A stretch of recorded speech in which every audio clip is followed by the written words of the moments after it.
স্বামী নেবেন স্বামী। আমি স্বামী নেব? ও বাবা, আমার ছেলে আছে তো, আবার স্বামী কি হবে তোমার? আপনার ছেলে তো বাইরে থাকে, সবসময় ঘুমানোর জন্য একটা স্বামী কিনে দিন না মা। ও ব্যাপারি, স্বামী কত করে? কোনটা নেবেন বলুন? এইটা 20,000 আর এইটা 40,000। কেন কেন, দুটোই তো ছেলে, তা 20,000 একটা 40,000 কেন?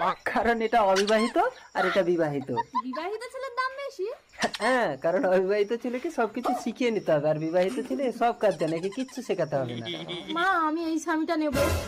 এই লেডিসটার দাম কত? ওইটা মেয়েও না আর মদ্দাও না, 60,000 টাকা দাম। এইটা নেন, ফসফস করবে কিন্তু কামড়াবে না, আপনার বৌমার কোনো ক্ষতি করবে ঠিক না। আছে দিন। মা, আপনি আমাকে কি স্বামী কিনে দিলেন?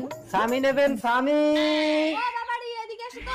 কি হয়েছে, আপনার এটা লাগবে নাকি? না না, আমার লাগবে না। তুমি আমার বৌমাকে কি স্বামী দিয়েছো? বললে ফসফস করবে, কামড়াবে না, কিন্তু আমার বৌমার একই অবস্থা করেছে। আরে ওটাকে আপনি বৌমার বিছানায় কেন শুতে দিয়েছেন? আপনি তো আপনার বিছানায় নিয়ে শুতে পারতেন। তাহলে তো আমারও এরকম অবস্থা হয়ে যেত।